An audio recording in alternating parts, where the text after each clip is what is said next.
And Are You Okay is a not safe for work podcast, so any young listeners are discouraged from continuing. However, we literally have no way to track that, so do whatever the hell you want and enjoy the show.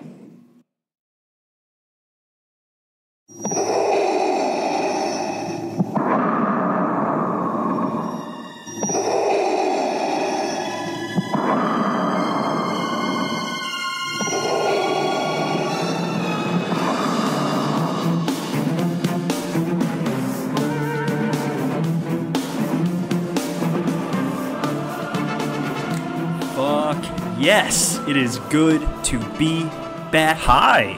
This is Hello there. Annie, Are You Okay? A Star Wars podcast. We have been gone for quite a while, but we are glad to be back. Yeah. Yeah, I am man. joined with the green titty milk monster to my Luke green milk mustache. That is the grossest one that you've done so far. This is a not safe for work podcast. Ew. It just feels good to record me saying fuck. Yeah, you haven't said that I haven't in your said life the fuck whole time in a we've week. been. Nice, That's a man. lie. I said fuck before we started this like 4 times. Mike, you broke your spine. I did. You want to talk about that? Not 'Cause really. We're letting a lot of people down, and We all 4 of our listeners yeah. got really upset that we haven't been here for a little bit, but we Talking to you, Dave. Yeah. I just made up a name. I'm Guy, Yeah. Buddy, the elf. Sanchez. Yeah. Cool. But we're back. Yeah, we're back. Mike's back is still broken. Back's broken. Final. We actually watched this movie 2 nights ago and made the executive decision to go the fuck to sleep. I was so tired, Mike. You know why? You know where I was earlier in the day? At the beach. At the beach. You know what's at the beach? Sand. Sand. You know who doesn't like sand? So much sand. Yeah, the Annie to the okay. Yeah, exactly. He wasn't okay with it. He was not. Yeah, it was very sandy. And I coincidentally, the night before that, watched Moana. So I'm in the fucking zone. Oh, he right is now. ready. Yeah, which is funny because I have seen this particular movie twice, and I do not remember it very well. That's all right. I'm gonna take the lead on this one here for us. But how did you feel on your second watch of The Last Jedi? It's a lot better than I thought it was. Yeah, I think it a lot like Attack of the Clones. There's a lot of movie. Yeah, and the third act. So goddamn long, dude. Yeah, it really comes together in the end. But it's 2 hours and 2.5 hours. 2.5 hours. It's the longest Star Wars. Yeah, man. I could have read a book in that time, a couple Dr. Seuss books. I couldn't because I have a first grade reading level. Yeah. I don't want to talk about that, but what else could I have done in that time? I could have sanded a table. Wow. I know we're 6 months into quarantine. It's very boring shit going on, dude. Well, it's a good thing we break all the rules to bring quality content. Yeah, buddy. We're let's fucking in there, man. Start this off. The episode 8. Episode 8, the first Star Wars movie to not really jump in time. We kind of start off right where we left. It does. That's a good call. I didn't even think about that. Everybody's the same age. Finn is dead, kind of. A lot of time has passed. Kylo Ren still has Band-Aids on his face. It's true. That's how little time has passed. Yeah. Still got the Band-Aid on his face. Yeah. It was the cool Hello Kitty one. No. That was the weird shit that you watched when you went home. Oh. Yeah. Yeah, we all know, Mike. Check his fucking internet history, people. It's gross. I love Hello Kitty. I know. Everywhere. I know. You're keeping that franchise in business with your sick porn addiction. You're goddamn right. That's so gross. Anyways. It's more gross than the blue titty milk. Anyways. Is it blue or green it's titty green milk? titty milk in Sorry. this movie. There's apologies to all the the blue titty milk out there for feeling disrespected. Well, there's enough room in my life for both. So. All right. You're a simple man, Mike. I like that. Yeah. All right, buddy. Take us home. Let's, all right. Let's do this shit. To detract from the titty milk conversation. Yeah. We start off with the First Order coming to attack the Resistance because they know where their base is. They do. That's not good. No. I would be concerned if I was there and they knew. Yeah. So the Resistance is Finn can't even tell him because he's in a coma. He is in the a coma. First Order. That's jacked up, dude. He's always letting them know, but he can't because he's in a coma still. I know. So they're hurrying the fuck up. They're giddying up.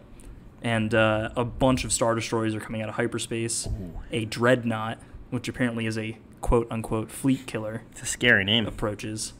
And we are treated to a very sinister General Hux, who is about to become the most non-intimidating villain in all of Star Wars. Bitch-made General Hux. Yeah. I just found out what a simp was today, Oh, yeah? and I feel like that applies to General Hux in this movie. I think it's a fair assessment. Or it doesn't at all, because Not I might at all. not. I might not It understand doesn't- it. I don't still. think General Hux gets any tail. Okay. Well, For lack I'm of a embarrassed, better- but it's okay. we're gonna not cut that because We don't. This is a no-cut. I'll wear my goddamn heart on my sleeve out here. No-cut podcast. Cool. So we actually get the "I have a bad feeling about this" in this movie uttered by none other than BB-8. So if you thought I it didn't wasn't say you said, were joking about that. it is beeped by him, and that's when Poe says "Happy beeps, buddy," Okay. and Little nugget for the people. a little nugget for the people. And Poe is about to take on the entire First Order by himself. Yeah, he's Except ready. he doesn't fucking lose like Dak. He's ready. Prescott and the And the pilot guy from Empire. From Hoth. Yeah. Yeah. So Fuck Dak Prescott. Dak Prescott's trash. Anyways, Poe is tooling with Hux. Makes like a your mom joke in the Star Wars universe. So I'm glad that's canon. I thought that was pretty funny. Yeah, I think that all the jokes land. I just don't like that it completely like demasculates Hux as a villain in every way, shape, or form. Yeah, like the first time you see him on screen in the movie. He has this like Hitler-esque speech that like know. makes it seem like okay, he's like this like He's our guy. leader man. of like not our guy. not our guy. Not but, that like, Hitler's our guy. Yeah. But like menacing like fascist That's our type bad leader, guy, man. and now he's just a joke. Yes. And this isn't the first time that happens in the movie. Or it's the first time it happens in this movie, but it's not the last. Yeah. So Poe begins his assault on the Dreadnought, and I got to give Rian Johnson a lot of credit here. I feel like this is other than Revenge of the Sith, the most action-packed beginning to a film in the Star Wars saga that we get. Yeah. And it's a really fun and dramatic action sequence. After he takes out all the like forward guns, it allows for the Resistance to launch a bomber attack, which ultimately ends up being successful, but kind of backfires on them. And it doesn't just backfire from like a plot standpoint. It backfires because it sets up the worst plot line in Star Wars history. You know what's really funny is I thought nothing of that in the theater when I was seeing the movie. And then the rest of the movie, I was like, you're telling me the fucking First Order is just a pube hair out of range to fucking take these ships out for 2.5 hours? That's the central conflict in this movie. There's so much to Come on. love about this movie, but this has got to be the weakest part of the Do you film. think they forgot about that? You had forgotten before you watched? No, do you think like they forgot about that in like the cutting room? They're like, oh fuck, this is stupid. I think they didn't know what to do with some of the other characters and Yeah. just put this in there. Yeah. Unfortunately. So, like I said, it's a very fun and dramatic opening, but it sets up the film to kind of be just boring for the next 2 hours when you're looking at the Resistance as a whole. Yeah. It doesn't detract from Rey, Luke, and Kylo Ren's Right. story. Yeah. But it really, like... So the Resistance, at this point, is out of gas, basically. Basically. They're on E. running on fumes. The light's on, which, I'm pushing to the end, so I Right. get it. Their shields are fine. Yeah. Just... But they've they've pushed them to the rear. I mean, it's crazy because I think we're just going to try and like focus on this so we can get it out of the way before we start jumping into some of the other plot of the film. But we'll focus on Kylo talking to Snoke in a little bit. But really, what ends up happening is the First Order is like attacking the Resistance, and they get tracked through light speed. They make a jump. They think that they're barely narrowly escaping, but it turns out the First Order has developed... Going through their texts. Yeah. And they found them. They have developed technology that can track them through hyperspace, so they jump behind them. And the ensuing attack completely cripples the Resistance. They not only lose all of their fleet, or fighters in their fleet, but their main ship, The bridge gets blown to bits, and with it goes Admiral Akbar. I wasn't going to help you at all. Yeah. I was going to let you suffer. Admiral Akbar flies out into the cold Did he really? space. How the fuck did I miss that? Yeah, he dies Because in I the was scene. too angry by what you're about By to what say. ensues. Princess Leia, who we have literally zero inkling of being this powerful in the Force, apparently can survive in the vacuum of space. She's in space, dude. And she's I supposed to be really dead. wouldn't have a problem with this if in the movies they had set up a little bit that she had done some training. They put any time into that at all. Yeah, with Luke, but they Yeah. don't. I think there's probably some exposition in novels and stuff. And look, as a canon junkie, that's fine. But as a moviegoer, A normal human being exactly, sitting across from you. it's so shitty I because you're hated- just like, I what the hated fuck? it. Yeah, and she's Superman's through space. The only good thing to come out So of this it looks scene, ridiculous when it does she's look fucking ridiculous. flying. She's through like flying with a space. fist forward. Yeah. And the only cool thing about this scene is that there's amazing foreshadowing where she cuts through the Supremacy, which is Snoke's ship, in half, foreshadowing for one of the greatest shots in Star Wars history, which is later in this film. Yeah. And they are able to pull her back inside. So And everybody's watching like, what the fuck is this bitch doing? Where was this? You know, yeah, you this mean entire war. to tell me? She can fly and do magic shit. Yeah. Come on now. And she All just she's been been sitting giving here us this are whole these time? dumbass fucking card tricks we have to live with. Come on, Lou. Unreal. Briefly before this happens, Snoke and Kylo get into it. We get our first introduction. We get to see Snoke in person for the first time. And he's just sitting there by his phone, ready for any Yeah. calls from 1-800 got to Yup, him. he's waiting. He's waiting. He's just pissing his pants. Yeah. Fucking eating a bologna sandwich as a senile old man would do. He's got too many cats. Too many cats running there. around. They're all running around. They're all wearing that red armor. Yeah. Yeah. There's Crayola guards that he's got. And right before Kylo shows up, you get ring-a-ling, ring-a-ling. We're doing this again. We're doing it again. Jesus, man. I'm not going to answer on the first ring. Ring-a-ling. I mean, it could be a telemarketer. Ring-a-ding.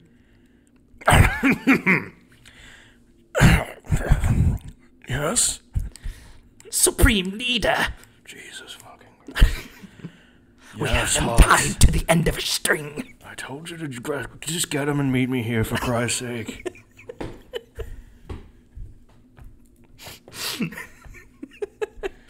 Fucking guy. I'm still here, Supreme Leader. Oh, no. Not you. What is he? He calls him like a rabbicur. I don't know. He just like tells Kylo beats Ren me, that man. even though Hux is a punk ass bitch, he's still useful. Yeah. Before he bodies Kylo Ren and makes him look like even more of a bitch than Hux is. Yeah. Yeah, he really slaughtered him. Dude, he bank shots Force Lightning off the ground into Kylo Ren. Yeah, that was pretty awesome. Like he's effortlessly. Effortlessly. He just bodies him, dude. It's crazy. And Kylo Ren is like, he's chastised. He's cast away by his master. He just lost to Rey on Starkiller Base. Yeah, He's got that fresh as Band-Aid. we talked about with all the sexism going in that movie, losing to a girl is probably like the worst thing. In the First Order, can probably, happen. yeah. So, not a great look, man. Not a great look for him. So he gets in an elevator and he smashes his helmet. yeah. He's like, "Oh, I'm gonna throw a temper tantrum." Which And again, I said this last time. This is the guy with the best hair in the movie. Why, he should have smashed that helmet a long time ago. clearly someone recognized how good his hair game Yeah. was and was like, "We got to get rid of this thing." Yeah, someone fucking listened to our last episode and invented time travel, and went back, and for some reason that was the very first thing they did because they wrote that into the movie. If only they could save us from. Climate change Yeah. and so many other things. Yeah. Now we got Kylo Ren's hair. Well, if they could do one thing, I'm glad they did that. Yeah, thanks for that, guys. Thanks for that. Whoever did that.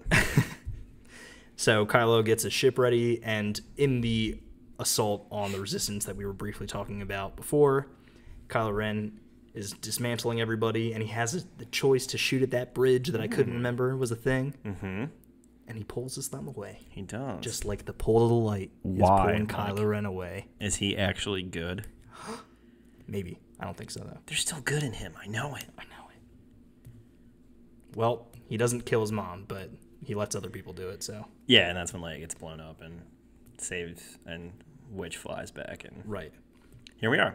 Here we are. So Leia's pretty much donezo for, well, decent chunk. Practically the whole movie. Decent chunk of the movie. And we have Finn wakes up. Naked. Leaky bag. Finn. It's Finn in a bag. It's gross. Don't eat this. Please, he's a human being. Don't eat this. Yeah, you shouldn't. I mean, I don't know who in the costume department was like, let's take a Ziploc bag and put some water in it. Yeah, they didn't have anything else. It's like, fuck, we got a bunch of sandwich bags left over. Yeah, let's do it. We're on a time crunch. Let's staple them shits together. And so after the assault, Finn is like, I gotta get out of here because Rey is trying to find this small little beacon that I have. Oh, that's right. And he goes to get a new escape pod.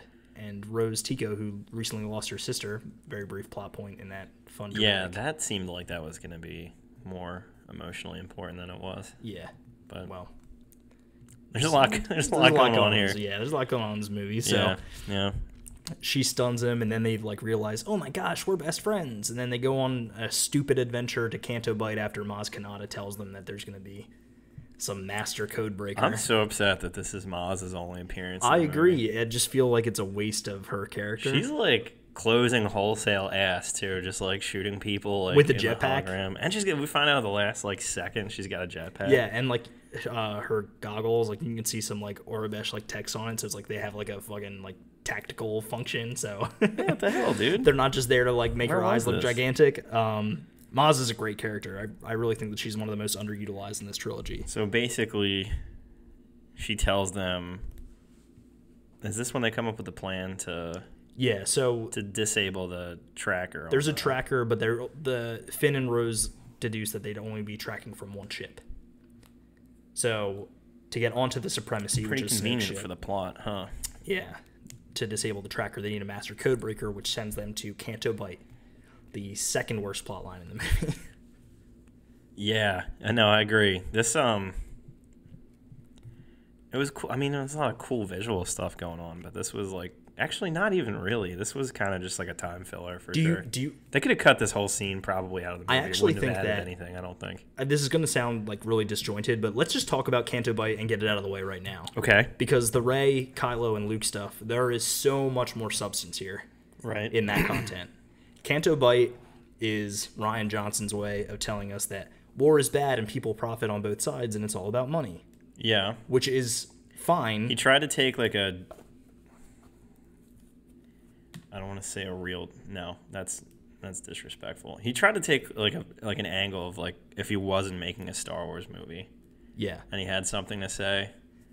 But it was just kind of like chopped in and forced in the middle of like... Right. And Star Wars has always been a metaphor for like certain things like that. Like it reflects real life, but it just felt like out of place in this movie. Like it was shoehorned in. Yeah, and at the absolutely. same time, when you do that, you take away meaningful plot points from Finn and Rose, and in turn Poe, who is only in this movie to stage a mutiny and then realize that he's not looking at the bigger picture. Yeah. And also, this movie could end like a half hour earlier, and then we could have just fucking recorded this episode 2 days ago. That's true.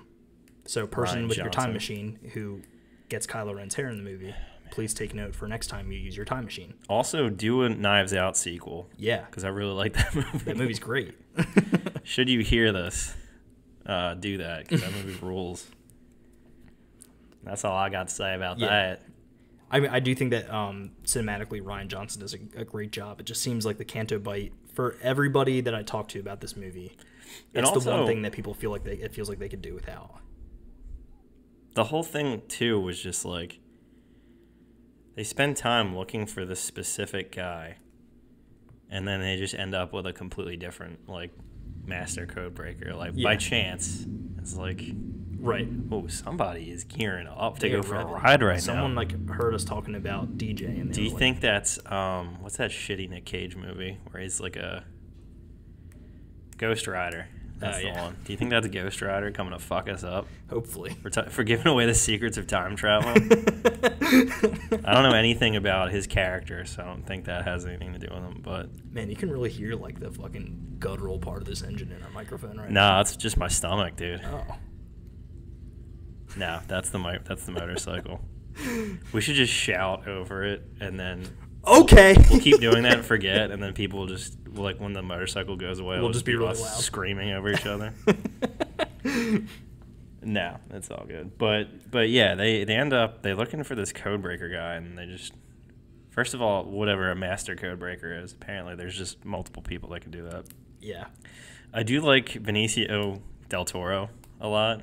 Yeah, because he's just weird as fuck in every movie. He's so that he's strange. And he rides motorcycles. I think.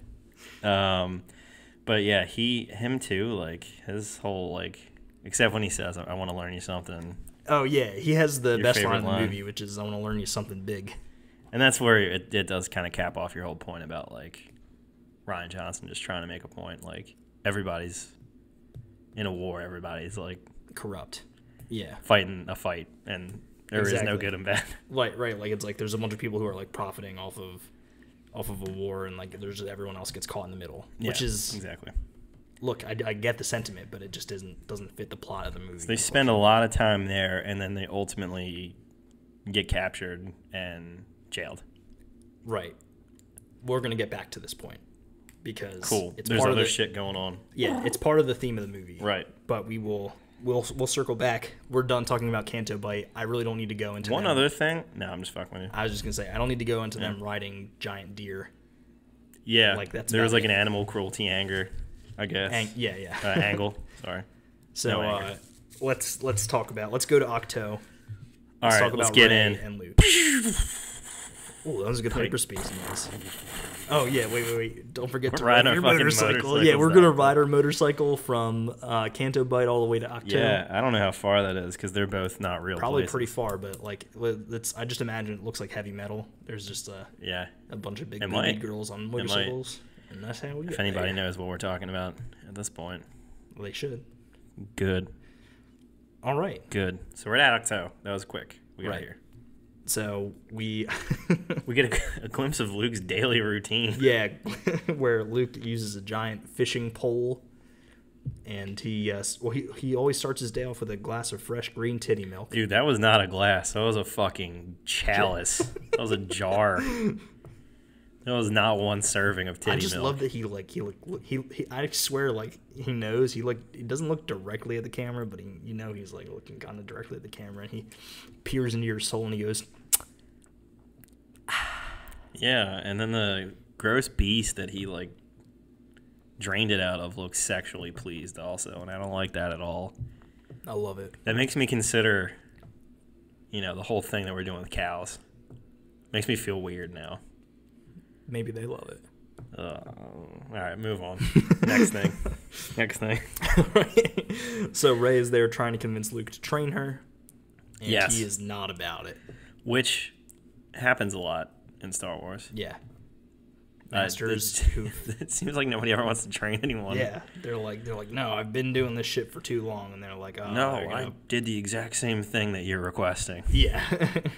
I just don't want They to. always pull me back in. Yeah, exactly. So, Luke does find out that Han has died in the midst of all of this. yeah, very, like, in the background. Yeah. It's like, oh, well, the Falcon. Well, what happened to Han? I was like, oh, I got some news about Han, pal. Oh. He does not exist anymore. Nope, he fell down a giant hole. Yeah, he got stabbed. And, Rey doesn't even convince him to train. She's him. just like, R2 yo, convinces Luke I'm to not train. leaving. Yeah, Ever. right. She says, I believe verbatim, I've seen your daily routine. You're not very busy. That was so much better than your Captain Phasma Thank you. impression. To recap, that was just, oh, you bastard, what's going on with all that there? In it. Horrible. So the Rey was, we're on the right track. We'll have you doing a really good, convincing female impression by the end, Maybe. I think. Luke seems to have a lot of conflict Yeah, about his failure Jedi in general. training or failing not only Kylo Ren but the rest of his students has obviously weighed on him to the point where he has disconnected himself from the Force. Shit. So when Is that an option for us? Because I think I may have mistakenly done that when I was born. Because I've never had Force powers. Oh. Well, do you have a switch on your back? I don't think so. I don't think so. I'll just push. I'm just asking. You know a lot about this shit, so I don't know. Maybe I was missing something. I mean, my explanation for everything that doesn't make sense is, the Force. Well, it's actually the Force communicating and yeah. We know. People have heard this. Yeah, like maybe like 5 to 6 times by now. I just wish Rachel knew what she was getting into. She didn't. Poor girl. That's actually how I explained to her, like, why I didn't wash the dishes. And I was Yeah. like, oh, you know, the Force. Oh, Force wanted me to not. Dude, people use. Never mind. Fuck it, I'll say it. People use Christianity in the exact same way. So. Oh, dude, you don't even have to fucking. Whatever. I'll play that card all day. Whatever. All right. Oh, and my microphone fell. And by over, play that card, I mean people use fucking religion to excuse everything, and it Yeah. makes me mad because I have irrational hate for. All right, dude. God. Back off from the edge, dude. Stop standing so close to the edge. My black eyeliner. I saw that. All right. Let me recompose myself here. Just do a couple Van Dams. Jean-Claude Van Damme. There you go. Boom. Okay. Luke is reluctant to train because... Right. And he even says to Rey, he says, I'm going to teach you why the Jedi need to not return. Yeah. So he's pretty steadfast in his, like, even though I'm going to train you, the lessons I'm going to teach you are why the Jedi need to end. And that made so many people completely furious. Yeah, people were not happy about it. Because people never like anything anymore. No. They can't take the story for what it is. Luke would never do that. Oh my god, dude. Luke The would amount of never people do who are that. not my Luke Skywalker. And it's like, oh, I'm sorry, our character's not allowed to develop anymore. You never do that. You know him? Yeah, personally? right? Oh, You've do been you hanging write out with him for the last 40 years? Do you write the character? Yeah. Or are you like, did you write like all the like expanded universe stuff? Fucking nerds. I bet they man. didn't. Nerds. Not the candies. The people. Yeah. We get this great scene of Rey reaching out physically with her hand and Luke fucking darn no, like reach out with the Force, you idiot. Like Yeah, that was pretty good. So that was pretty funny. Then he fucks with her with the reed Yeah. in his hand. That was good. That was a good little exchange. We learn about how Luke feels about the Jedi at the height of their power and their hubris and how they allowed Darth Sidious to... Which is completely valid, by the way. It is. No, it's a completely valid point. If the Sith were to return, we would know it. I'm not even going to say it. I'm just going to put it in there. No, but, he doesn't say that in this movie, but at the same time, he says the light and darkness don't belong to anybody. Right. Which is a totally valid way to look at life in general. For sure. And I'm glad that they do bring up Darth Sidious in this film because even though it feels like alive. episode 8 and 9 are not super connected, it does lay some groundwork for it's like when people aren't paying attention to the darkness, things can rise that you do not expect. Like in this movie's case, Trumpism. Right. So if Snoke is the Proud Boys or some other... The Boogaloos. The KKK, for example. Yeah, sure. Then Palpatine showing up in episode 9 is certainly... Sure. Trump or something like that. I don't know. Yeah. So, Rey starts kind of just doing her own thing. And eventually, like you said, Luke has a little powwow with R2. Yeah. And he really comes around. Because he shows him the Princess Leia message. Right. It's kind of a cheap shot. It is. But R2 really is the most important character. Oh, yeah. He keeps everyone on track. Even though he was like in low battery mode or airplane mode. Yeah, he's like the resting previous for big shit popping, man. You had to save it. The battery's not... He's not... Goddamn Energizer Bunny, man. Needs a rest. It was his plot point in this was so important that he had to chill in all of episode 7. Prop for an entire movie. Oh yeah. Is this the first time? Oops. Is this the first time that her and Rey, or Reylo, connects with each other? Yeah. So after R2 like convinces Luke and they go through that first lesson, Rey is connected to Kylo. We find out later that it's a Snoke that has connected them. Yes. But their connection is growing so deep that they can see each other but not their surroundings. But there are small and subtle hints where things are starting to transfer between them, which is expanded on in Episode 9. I think that's one of the best things that they pull from this movie. Kylo has like water on his hand, and it's like, well, how the fuck did he have water on his hand? He wasn't on Octo while it's raining. You know what I mean? There's like some great juxtaposition in that scene as well, where Rey is in a small storm, and you cut to Kylo Ren, who's like out, or he's on the Supremacy, and it's like this huge industrial space where like manufacturing is happening, and sparks are flying down. So you have Rey, who's like in this like very nature-esque type scene with natural rainfall, and Kylo, who's in this like industrial, like, you know. Is it a Nine Inch Nails concert? Yeah, he's at a Nine Inch Nails concert, and then Disturbed shows up, and they're like, oh. That sounds like a weird concert to be at. No, but whatever. No judgment. No judgment. But yeah, so their connection begins there, and they're obviously like fighting with each other. Well, actually, I would say Rey is just like really mad at Kylo, and Kylo's just like, my shirt's off. Yeah. Look at these boobies. He's giving her the business. Yeah. And by the business, I mean his boobies. Yeah, he's got a really weird shape. It's very, like, rectangular. Dude, he looks like an old, like, Italian boxer. I don't know. Like from the 1940s. Yeah, that's exactly what I'm thinking right now. His goddamn pants, his waistline is so high. Yeah. It looks like he like Steve Urkel'd them, like really pulled them kind of, but it is. I mean, it is cool to see those two working off of each other. Yeah, they have some pretty great chemistry. Ultimately, leads Rey to needing to confront Luke about, yo, what's up with that Kylo Ren? What happened? Yeah, why is he mad all the time and listening to? And Luke gives his side of the story. He does, which is that he felt the darkness growing inside him. Oh, okay. And when he went to confront him for a split second, but only a second, like a fart in the wind. He felt that he could extinguish it, and he ignites his lightsaber, and all he sees is the fear in Ben's eyes, and it's too late. Yeah, Ben, no. Yeah, it's too late. And then he pulls everything down around him, burns Luke's Jedi temple to the ground, kills some people, and he gone. We've all been there, right? We've all been teenagers. Yeah. You know? Who hasn't burned shit to the ground? We're prone to mood swings. And Luke had a very human moment, which is not allowed. Well, apparently. Because he would never. You could never do that. Yeah, you could never do that. Yeah, that's what that kid sounds like. Right. So, we get Luke's side of the story.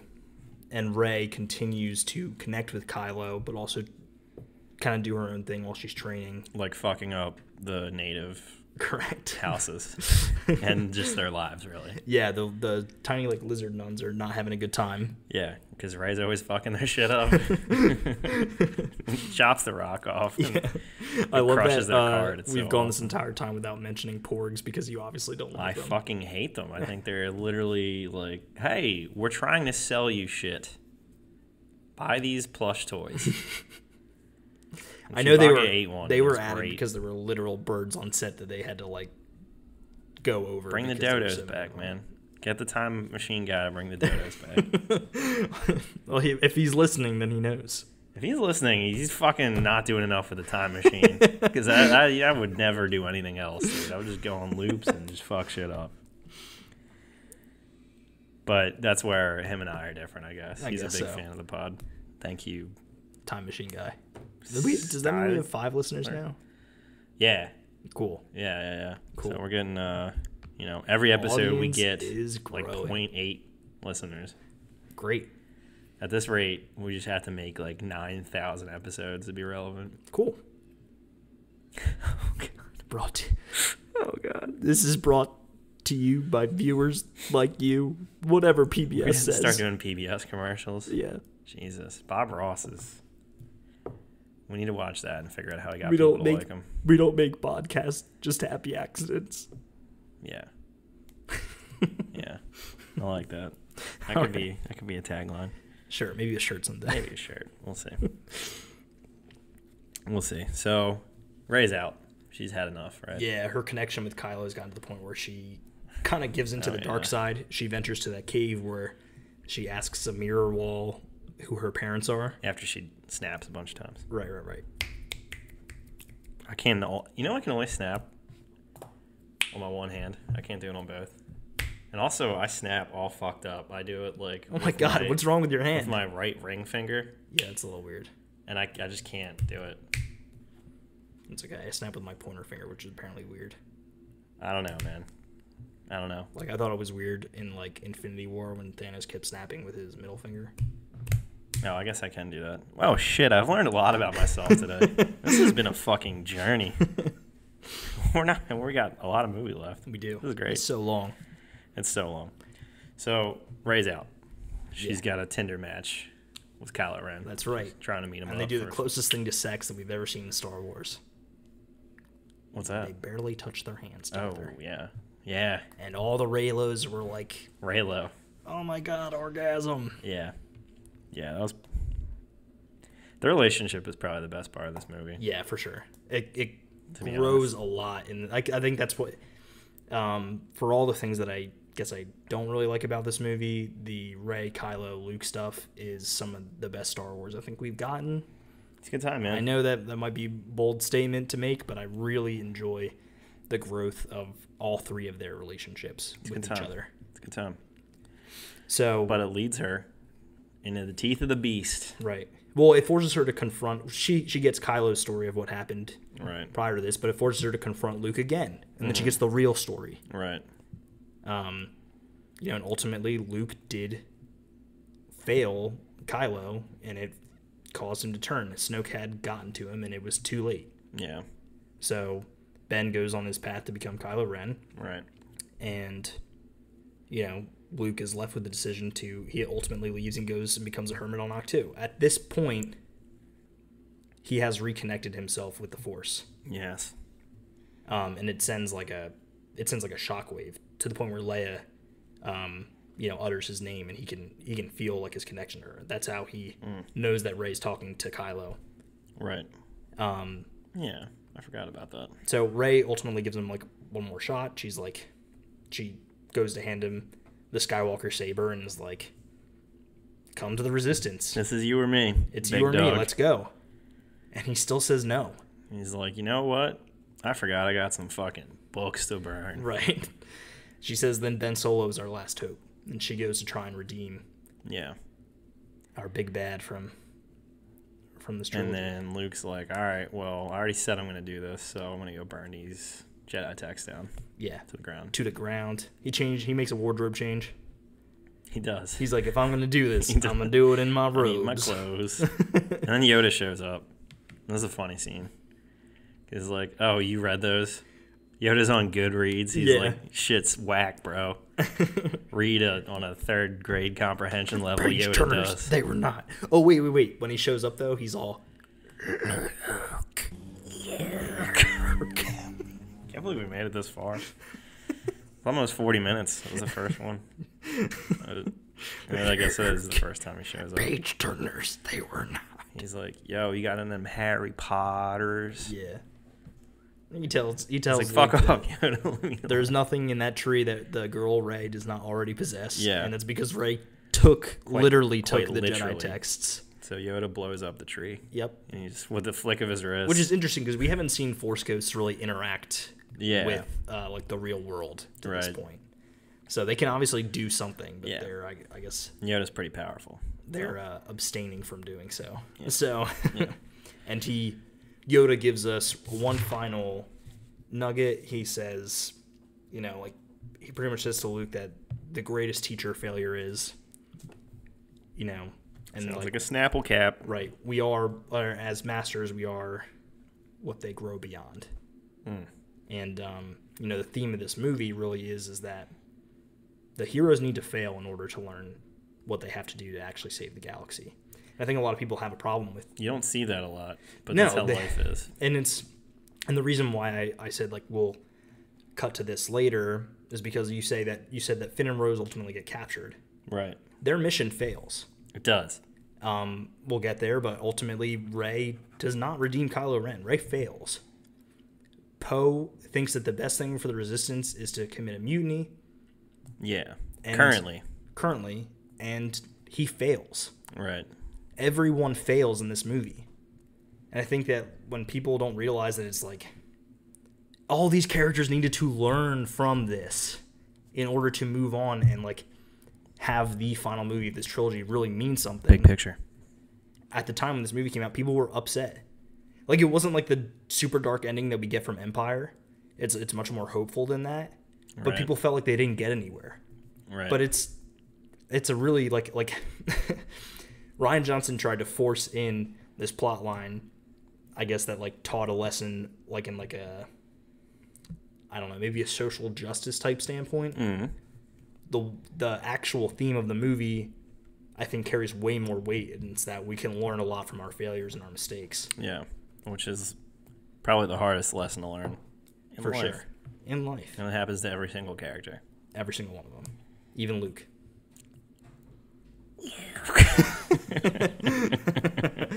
So now we're entering our third act. End of Act 2. Right. Did that remind you of the pacer test? End of level 1. Oh my god. I'm already out of breath. I know. Dude, stop. Shit's exhausting. I'm not built for this. Oh, man. So, Act 3 is, there's just a lot of shit going on. So much. I don't even, it's funny, like, from, like, the movie standpoint, I guess maybe the end of Act 2 is when Holdo fires the hyperdrive. Yeah, so she gets all the resistance, all the like the 30 resistance members. Right, everyone who's left onto escape On ships escape to go ships. to Crate, which is, there's an old rebel base there. Yeah. That's Poe's plotline, And essentially. she stays back fucking kamikazes herself into the supremacy. through like an entire fleet. Right. And right before this Shit's is wild. happening, Finn and Rose are about to be executed. And we have Rey, who has confronted Kylo, and now they're confronting Snoke. Yes.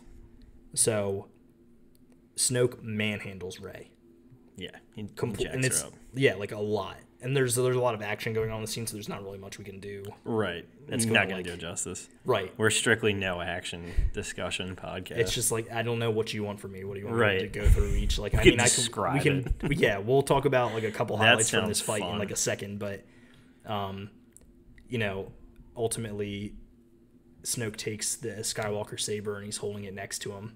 Mm-hmm. And unbeknownst to him, who he thinks Kylo is going to kill Rey and everything's going to be fine and dandy. But Kylo Oh, Ren Snoke. has a trick up his sleeve. It's called murder. It is called murder. It's called Murder the Leader. And I don't know about you, but I was fucking shocked. Yeah, I didn't the see first that time I coming. saw this film. I didn't see that coming. And they killed Supreme Leader Snoke like that. My favorite part of all this is they kill him and they battle, and then at the end you can just see Snoke's corpse just like laying. He's Yeah. making a really stupid like dead face. I'm more upset that he's dead because we can't really do the hotline bit in the next episode. We could do it anyway. That's true. We won't. There's no rules, Mike. Yeah, you're right. We can do whatever the fuck we want. We're masters of our own universe. Nobody even listens anyway, so what Yeah. the fuck. Right. Exactly. So yeah, his body's just laying there at the end. Rey and Kylo team up in an amazing Battle the fight shit scene. out of the Crayola guards. Yeah, the Crayola guards get fucking decimated. There's this great...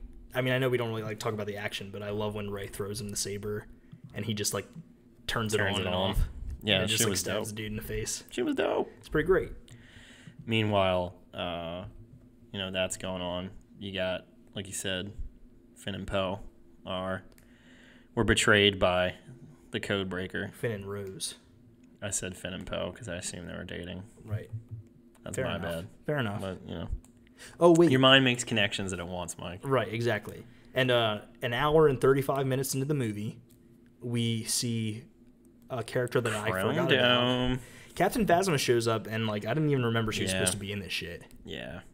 That was pretty like, what? Yeah. Huh? I mean, inconsequentially because she ends up dying anyway. She dies minutes later. And then we get a very satisfying line delivered from Finn. Where she's, "You are always scum." I know you want to say it. You can say it. Yeah, rebel scum. Boom. And she And then falls she to her dies. death. And she was pointless. Yeah. Confirmed. at that point. Star Wars is really good at making the coolest looking people just not matter at all. Yeah, they're not impactful. So there's that. Yeah, everybody's arcs are getting wrapped up here. You had Pin. Jesus Christ. That's their couple name. Ew. Poe's mutiny attempt failed. He thought, well, to be fair, from his perspective, Holdo's whole strategy was like, all right, guys, we're just going to hope really hard. Right. And we'll be fine. And he didn't realize that she had a bigger plan. Right. You know, to be more elusive. To kill herself. She could have just let him in on the... That would have solved a lot. And maybe he wouldn't have committed his mutiny. But he probably would have been like, no, you can't do that. Because he's a man. Yeah. I don't know, man. But, yeah, like you said, everybody's got their shit going on. Yeah, and everyone's failing left and right. Left and right. The Resistance is getting actually kind of blown to bits here because... Shredded. The Codebreaker who betrayed them. Yeah. DJ. That guy. Benicio del Toro. Used that information to barter his freedom away. Yeah. So, which, I mean, what are you going to do, man? You got captured. Let me learn you something big. Learn you something big, Finn. Poppy. You didn't say that. Gross. Yeah, man.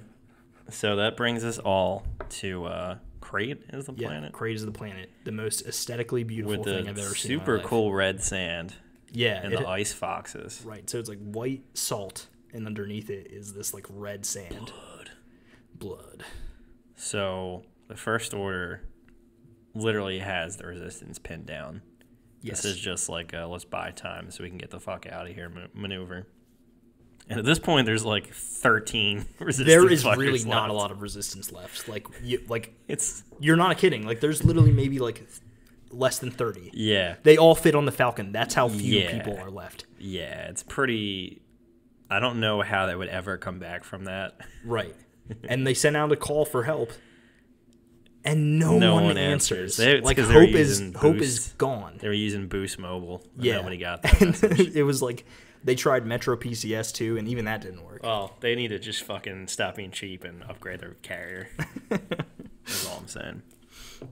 But the Resistance is full force at this point. They're doing a full push. They got like 6 AT-ATs. You mean the First Order? Yeah. What did I say? The Resistance. I don't listen to anything that I say, Mike. I don't know if you've learned this about me by now. But yeah, they got the Guerrilla Walkers. Yeah, they got that. There's a giant fucking cannon. Miniaturized Death Star tech. Yeah. A bunch of, like, it's not good. No. And the Resistance has, like, these, like, broken down, like, ski speeders. Fighters. Which are really cool, like, looking, but not functional very. No, not at all. At all. Not at all. But they also have some unexpected help. That's true. So when the ski speeder assault fails, and Finn actually tries to do a suicide mission to take out the cannon. He was inspired by Holdo. Yeah, he really found his place within the Resistance, and he was gonna sacrifice himself. And while I would admit that I think that it would make for a better movie if he actually did sacrifice himself, selfishly, I'm really glad that Rose stops him because I love Finn as a character. Yeah, I agree. I always feel like it's probably a little fucked up, but it's when the stakes are higher and like somebody important actually dies, that makes the movie feel like it had some gravity. Yeah, no, I definitely understand where you're coming from. And it would be a little different if like they didn't really do. Granted, they still could in the future, but they just didn't really do much with Finn in like the 9th episode. Yeah, I agree. It kind of just became like a set piece. Yeah. So, like, that would have been a really good way to kind of close his loop. But I do like Finn. I'm glad he's alive. Yeah, here's to hoping that he does more with Star Wars in the future. Yeah. And things between them are not and the Rose, best too, right because she just... Yeah, they shaft her character in Episode 9. And it's like... And they... Truthfully, like, I just don't like Canto Bight, but I don't think that Kelly Marie Tran and John Boyega do a bad job of acting. It's just, like, no offense to them. I just don't really care about that plot point in the movie. Yeah, right. No, I don't think... So they get shoved to the side in Episode 9, it seems, and it's like, dude, why? So after that happens, they blast a hole in the Resistance base. Bad news bears. Yeah, all 13 people are like, fuck.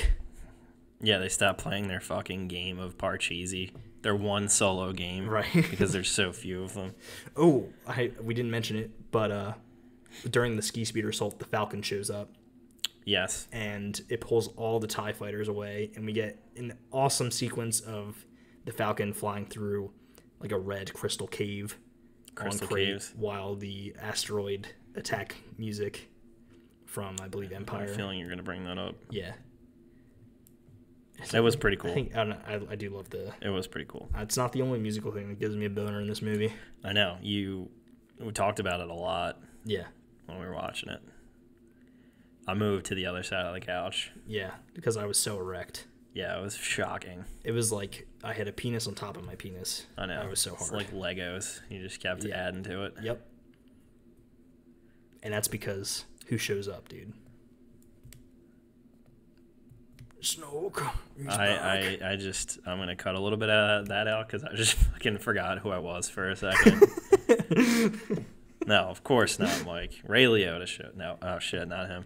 Oh, Everybody Loves Raymond shows up. Yes, he's like, oh Jesus, this is the worst vacation of my life. And you know what's funny? He came here to avoid his parents. I know. Guess who's in the fucking TIE Fighters? They're there too. Yeah. It's crazy. Oh my god.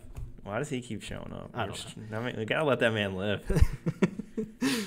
Luke Skywalker strolls in. Yep. I don't think people are like freaking out enough about this. Yeah, they're pretty calm. They're pretty calm. They're almost shocked. I think Probably because they think they're gonna die. Yeah, like a couple for sure. minutes. They're kind of like coming to grips with their like last moments here. Yeah. But Luke looks like he's in his prime. Looks great. He's got a haircut. Yeah, man. His beard is He's got trimmed. fitted clothes. He's been to the tailor. Yeah, He's got Armani sandals on. Right. Shit's hot. He's like, I showed up in a white BMW. Yeah. Blasting Rick Ross. Yeah. Every day I'm hustling. You imagine? He has a really touching moment with Leia. Yeah. And then he gives her like some Supreme sweatpants. Yep. Yep. Yep. Because he's balling now. Yep. It's Yeah. a great gift. Gives 3PO a little wink. Yep. I like that exchange. And while this Because is 3PO doesn't say anything. yeah, I while like this is that. happening, we get a great score of it's actually a kind of a remix or rearrangement of the Imperial March Featuring Rick Ross. featuring Rick Ross. Yeah. Shit's hot. Yeah, it's great. And it like builds the tension as Luke is leaving the Resistance base to confront the First Order as the rest of the Resistance, shocked and awed. Coming to terms or figuring out that he is only doing this to buy them time Right. so they can leave. Exactly. And they're like, should we help him? Oh, shit. We gotta go. This guy fucking rolls. Yeah, no, he's like king shit. He even says earlier in the movie, he's like, what did you think I was gonna do? Like, take down, like, walk out in front of the entire First Order with a laser sword and take them all out? And that's exactly what he's about to do. Upon seeing him, Kylo Ren, as per usual, is not happy. No, unhinged. Forget what he says. It's like, fire every cannon we have on that man. And they do. Lights him up like the 4th of July and Christmas combined. And the smoke clears, and the most pimp shit I've ever seen in Star Wars. A brush of the shoulder. Just brushes Not a his shoulder scratch off. on him. Yeah. It's pretty fucking cool. And Kylo Ren is like, bring me down. That's it.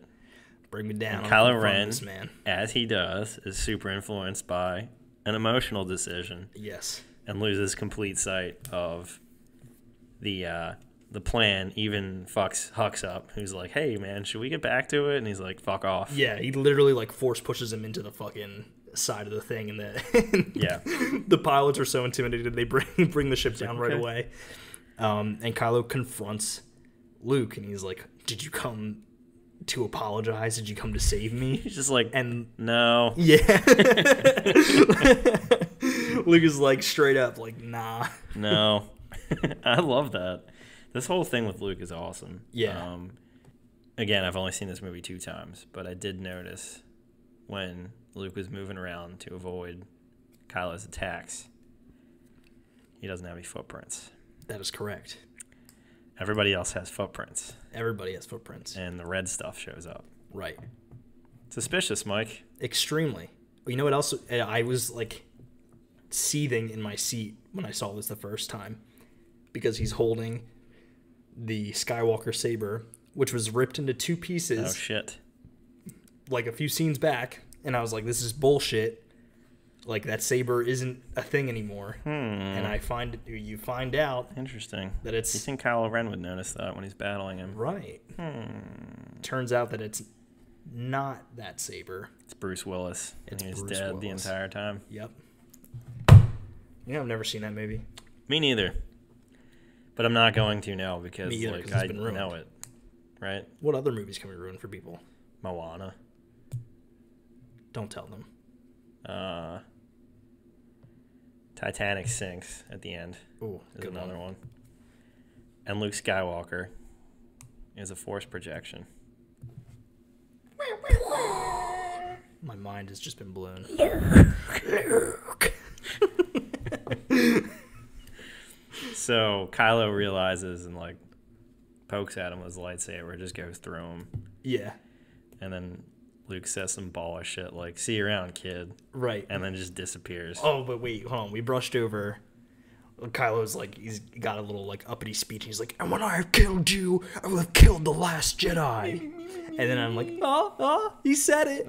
Movie title. He said it. And then Luke is like, you're wrong. The rebellion's reborn today, and I will not be the last Jedi. And he says it. And then he says, "I'll be seeing you, kid." Deuces. Then he dies back on Octo. It's true. He becomes all sparkly glowy. But no one's ever really gone. No one's ever really gone. So Luke's a ghost now. What's that song from the Fast and Furious movie? I'll tell you all about it when I see you again. Is that the one? I really hope that's the one you're That talking is exactly the one I'm talking about. Sorry if it wasn't. In a long day without you, my friend.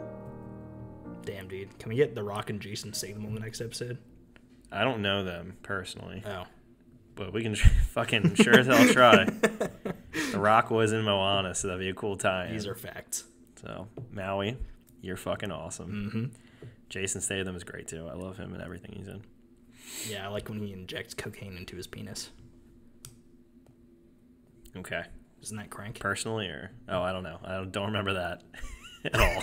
So, I don't think so. I don't think that happens. I was just trying to be ridiculous. Don't think that happens. But, you know, I don't know. Maybe. Can So, you inject crack? I'm not going to try. I think you'd probably die from that. Probably. Yeah. Okay. I'm not a doctor. Anyways. So fuck it. Try it if you're curious. I don't know. I'm not So- condoning that. Don't do that. After his big confrontation with Luke, and Luke ultimately passes Fades. as the Resistance flees and escapes, Rey lifts a bunch of rocks so they can get out. Fucking A, which is, you know, all the Force is. Right. It's That's all lifting the rocks. Force is. Just lifting rocks. Right. And end scene. Yeah, well, the battle on Crate is done, but we cut to Broom Kid. Broom Kid. The story of Luke Skywalker's traveling around the galaxy. The spark that'll light the fire. We're the spark in the Thing. in the heater Yeah. of justice We're that will the- heat the rebellion, We're and we can the make soup on it. we're the heating pad that'll warm the back. Of That'll save the of galaxy. the rebellion? We're the Guys, I don't fucking know. Get inspired. All right. What does he actually say? Fucking show off. You know this. well, we're the matches that'll God damn it. that'll light the cigarello that'll hurt the First Order. No, that's not. And it. then they'll have to spend all their money doing anti-smoking campaigns, and Yeah. they'll go bankrupt. No, I remember the line is we're the magnifying glass that'll burn the All right. ants. This is the last one. I'm cutting you off. We're done. We're done They're the with this. spark that'll light the fire that will burn the First Order down. Down. And then Smokey the Bear will show up, and he'll be like, all right, they had that coming. You know, it's crazy. You said Smokey the Bear will show up, and then we heard like Paw Prince just totally. Yeah, that's a bear. That's crazy. It's a grizzly. He's gigantic. Yeah. There's a lot of background sounds tonight. I'm just surprised he's not riding a motorcycle. Yeah. So, honestly, man, movie's a lot better the second time around. Wait. Yeah, so no, I think this is the strongest of the trilogy. Yeah, I think I agree. A lot I of think people I like Force Awakens the most. And I think this may actually be the best movie. Yeah. I know it's long, and this has long as shit. Has some really, like, the good certainly outweighs the bad. Yeah. In this movie. Yeah. You know? Which is typically good for a movie, because Right. when you have more bad things than good things, it's not a good movie. Well, here's the thing: is I think that there's like an equal level of bad to good, but the good is so great, it outweighs the bad. Yeah, the bad's like a mild, like, stubbing of the toe. Right. I'm sure our listeners think that that was the most in-depth analysis they've ever gotten. Yeah. Great is better than bad. Yeah. Right. I learned from Roger Ebert, so that's what I took away. This film, however, still was extremely divisive. I just don't understand. A lot of people complain about Luke in this movie, and I don't get it. Maybe it's because that never happens. Yoda doesn't say that ever at any point. Right. But I think Luke... sorry. Very thirsty. Luke, he develops more as a character. You don't get this, like, Jedi master from the jump. You see that he has failed, you know, and then ultimately I think he ends up redeeming himself in this film when he does within the same movie. Yeah, within the same movie. He ends up doing the most Jedi thing, confronting someone, giving hope to people who are going to eventually resist and take down in the ultimate evil. A without a doubt losing situation. Right. And he does it in the most pacifistic way possible by not even being there. Yeah. Like, you know what I'm saying? Like it's just crazy, like, to me, that people are, like, mad. Yeah. That they're, like, I think they wanted to see, like, Luke totally confront Kylo and, like, beat down him and the Knights of Ren, who aren't in this movie for some reason. And it's like, well, that would have been really cool. That's something I was, like, annoyed with, but I mean, it's not enough for me to be like, man, fuck this fucking movie. Yeah, exactly. Upon rewatch, man, I don't really have too many bad things to say. I like this movie a lot. Yeah. I think that it was mostly noise from the people that are like, oh, well, we, like, rejected the Jedi, and that's stupid. Like, you've never changed your opinion on anything your entire life. Yeah. I know we brought it up briefly already, but the score in this film, it just seems like John Williams continues to best himself. You know what I mean? Yeah, I was going to let you talk about that because I don't have any opinions on this. Yeah, I think I spent a lot of time listening to the music. And it's just, this film does a really good job of, like, rehashing old themes, but presenting them in, like, a new light. How so? Give an example of your work. Before you get that rearrangement of the Imperial March, when Luke and Leia are having their scene where they're talking about how no one's ever really gone, and she hands him, like, Hans Dice, the love theme from Empire is playing. It's just a really subtle but, like, great callback. Same in that battle when the Falcon draws the ties away, you get that, like, you know, the TIE fighter chase music. That was pretty cool. And it's that. Like, it's not the same thing you've heard before, but, like, it is. I don't know. It's just these really good callbacks. The suspense that builds up to the Holdo maneuver. If you pay attention, the music, like, builds scene to scene as they're getting to that moment, and then when it happens, I have to watch this movie again, strictly for this. Yeah, when the movie happens, silence is golden, duct tape is silver. The Holdo maneuver is completely silent.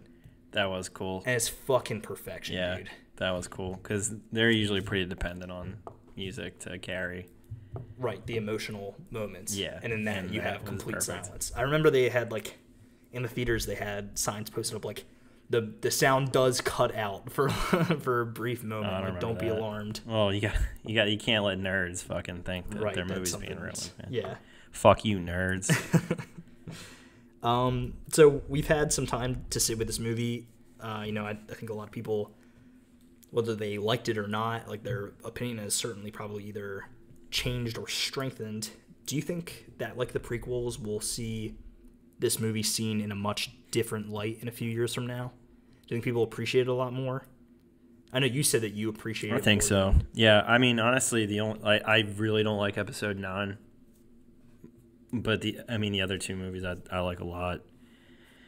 I think with the prequels, I was a kid for those, so my opinions are going to be, like, pretty drastically different. So I think I don't know. I think I like those a lot more than I should, if that makes sense, because I was like a child. Because of nostalgia. These movies, I'm like, all right, maybe I'm not appreciating them. It's like a reverse kind of deal. So I feel like this one especially, like I said a couple times, I've only seen this twice. Right. I think we're in like a unique spot where we were kids when the prequels came out. Right. And our parents were very young when the original trilogy came out.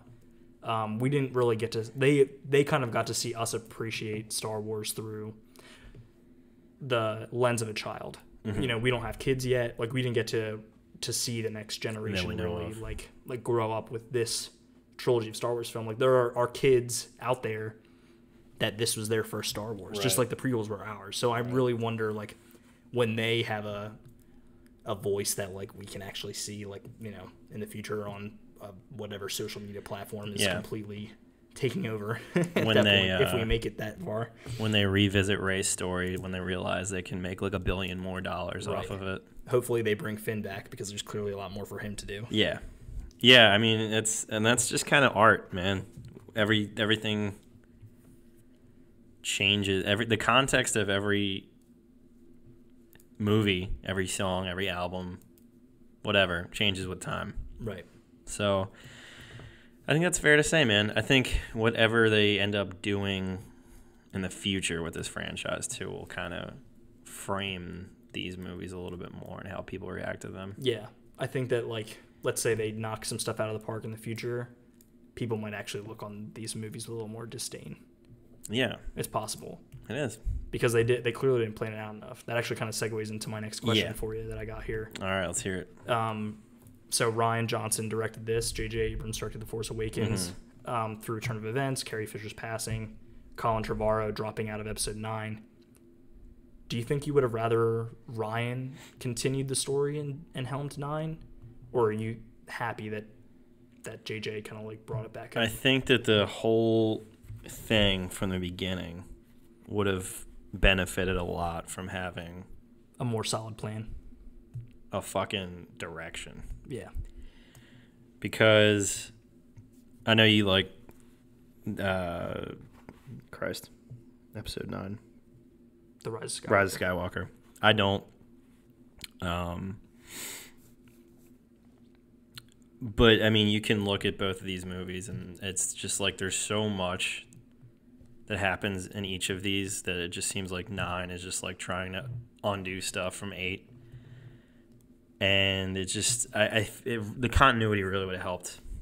Yeah, I think we should definitely make a note when we do the next episode to see which plot points from this get expanded on and which ones seem like they get wiped out. Yeah, because it's just like there's a lot of like Rian Johnson builds a lot of stuff in this movie, but it also kind of seems like he built a lot of stuff and didn't answer any of the questions that JJ posed. It's true. Yeah. So it's kind of just like I think it's more detrimental that it was the final movie. That there's a lot of just missing from this movie. Right. But, I mean, I know, like, the original trilogy had 2 different, or was it 3 different directors? So the original trilogy was George, and then Irving Kershner, and then, oh my god, I'm blanking on Return of the Jedi. Darren Aronofsky. Yeah, that guy. Ray Romano. Be crazy. Ray Romano. Can you imagine what the directors had on? Yeah, so we're just going to have a bunch of tiny bears to down the empire. So then there's a bunch of bears and, oh, Christ, it's my parents. I'm really mad at myself for forgetting who directed Return of the Jedi. But. Yeah, I don't know. Yeah, I don't even think it was so much the director change. It could have been like some kind of decision from up top where it was like, all right, here is where we want this to finish, what we would like to have. Here's a couple points we want to hit on. Fucking have at it, do your thing. But it just never. They just made Force Awakens and they're like, fuck, all right, what's next? And then 9 was like, oh shit, like everyone was on fucking Adderall in the writers' room, and nobody was like, there's no adult supervision. Not to say that these are 2 very good directors. Right. So Rian is still slated to get his own trilogy. Are you excited for that after gaining this new appreciation for The Last Jedi? Because I certainly am. I mean, we're both very big fans of Knives Out. Have you seen Looper? Yeah, Looper was very I'm a big good. fan of Looper as well. There's another. There's another Ryan Johnson movie that I really like that I can't think of right now. Regardless, But yeah, I really liked how he portrayed Star Wars. Like, this movie's fun. It is. Other than Canto Bight, the visuals, oh my god. Literally, Ryan Johnson is a cinematic genius. Yeah, dude. if you literally cut that scene out of the movie, you're saving 15 minutes. You know what's funny? Even if you like the fact that it's still in there, it's still beautifully shot. Yeah, it's like to look. It's very cool to look at. Right. It's just like, what do we get out of this? Yeah. I think that without the baggage of the Skywalker saga, Ryan is absolutely going to kill his trilogy. Yeah, I think if he can kind of do his own thing and start fresh, I'd be really interested to see that. Yeah. I think I said it in the last episode, but I would very much enjoy JJ returning to the galaxy as well, and helming his own thing, because the Force Awakens is extremely successful, and there's a lot of people out there who do enjoy Rise of Skywalker as well, so should be interested. Nobody that I want to talk to. No, I'm just kidding. I'm not that. Oh, so sorry, I had to look it up because it was really bothering me. But excuse me, Ryan Johnson directed the best episode of Breaking Bad. Also, the Fly episode. Ozymandias. Oh, he also directed the Fly episode. I know. I like that one. I Not do a lot too. of people like that one. Ozymandias is amazing. Probably the best episode of television without ever. a doubt. So good. So, and he also directed a bunch of LCD sound system music videos, and I like him. So we didn't rate The Force Awakens last episode. We didn't, did we? And unfortunately, we don't have Ray here to give her ranking. But Jesus, what would you give the Force Awakens? I think I'm gonna give it. I think we got to change the system. I don't think 5 is a good rating system. Yeah, well, Too how about restrictive. let's tell you what. Let's do 5 for right now. Okay. And we're gonna have to recap everything. We'll have to so we'll redo do it. it out of 10 in the recap episode. Okay. Jesus All right. Christ. So I'm man. gonna give it 3.75 portions out of 5. Okay. For The Force Awakens. I think that's pretty. I mean, that's accurate. I'd probably go the same.